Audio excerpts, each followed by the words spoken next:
Hey YouTube, how you guys doing? My name is Kyle, you know me as Dragonmar, and welcome to a new video. So guys, today we're going to be going over movement, which is going to include strafing and dodging. And the reason I want to go over this is because a lot of people think that all they have to do in Overwatch is aim. And any high level player would tell you that's not true. Your movement is just as important. And that sort of inspired this video. I got asked a question about how to improve movement, and I thought, hey, what a better time than right now to make a video on it and sort of explain how to improve your movement overall, how to learn to strafe, proper techniques, and what to avoid. So let's get into tip number one. So tip number one is actually something that you should stop doing, and that is jumping.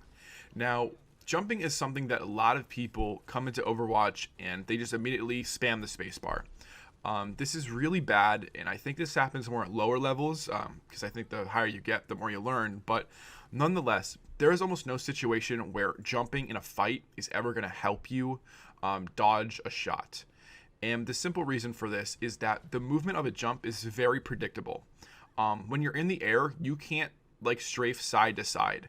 The movement you can do while you're in the air is so little it doesn't even matter, and you're essentially just floating there in the direction your momentum was carrying you in an arc, right? And the reason this is so bad is because any player that is playing DPS that is worth anything is going to have such an easy time tracking you because they're going to know you're going to start from point A, they know you're going to land on point B, and they can make that track in their head in like half a second. It's so stupid. So make sure you stop jumping if you're looking to improve your movement.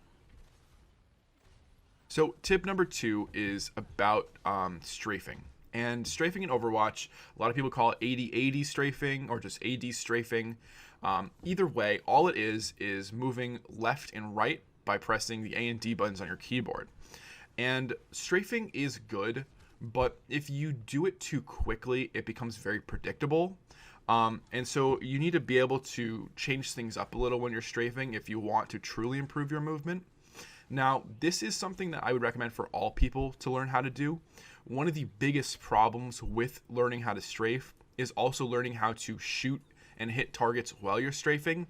The one thing I would recommend is to never ever strafe in a way that does not allow you to deal damage at your full potential. I think one of the worst things you can do is try to dodge shots and make other people miss while you're also missing all of your shots. Tip number three is about improving basic strafing now that you guys know what it is. So to improve it, I think there's a few really sort of interesting things you can do. Now, the first one is adding forward and backward movement to your strafe. So this will cause a diagonal strafe.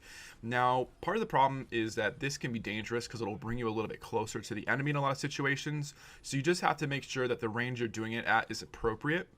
There's also a whole big thing we can talk about the range you strafe at and how it affects. I won't get into that right now. That can be for another video. Now, another thing you can do to improve basic strafing is to add different lengths to the amount you're actually strafing.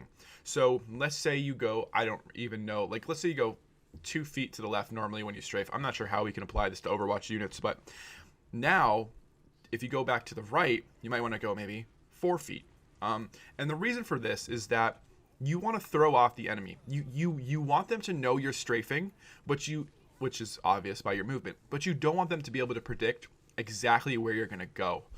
So it's really important that as you strafe, you incorporate different lengths into each one. If you don't, it's called 80-80 spamming, a lot of people say, or you'll be spamming it. That's not good. You don't want to spam it. You want to make sure your movements are very calculated and that you are varying it each time. Finally, you can incorporate crouching into your strafes, which I think is actually a really good option, and it's, I think, something a lot of people need to do a little bit more. You just have to be very careful, as I was saying before, that this doesn't throw off your aim. Now, that leads into my next tip. Tip number 4 is that crouching is a very, very nice technique to add to your movement arsenal. This was something early on in Overwatch that was extremely overpowered, if you can believe it. There was no real cooldown on how quickly you could crouch. So what used to happen is everyone would just spam it. And I mean spam it. And it was hilarious. But it was a lot of fun. Now there's a slight delay, but crouching is still really good, and here's why. First of all, it makes your hitbox smaller. Remember, in Overwatch, part of getting high ground and stuff is about changing your hitbox and what can be seen. When you peek corners, not much is visible. When you're standing on the open, a ton of you is visible. Crouching, very similar. When you're crouched, your hitbox is smaller. But here's the problem. Your hitbox is smaller, but your head is still in front of you. So if someone aims at you, there is, I think, an increased chance they'll hit a headshot. That is where it becomes a high risk, high reward thing. You want to incorporate enough crouches into your movement to make yourself unpredictable and to throw your enemy off, but you don't want to crouch too much or stay crouched, because then you just become an easy target and a lot of people are going to hit a lot of headshots on you that they probably wouldn't have otherwise. So tip number 5, and the final tip, is about avoiding damage with movement.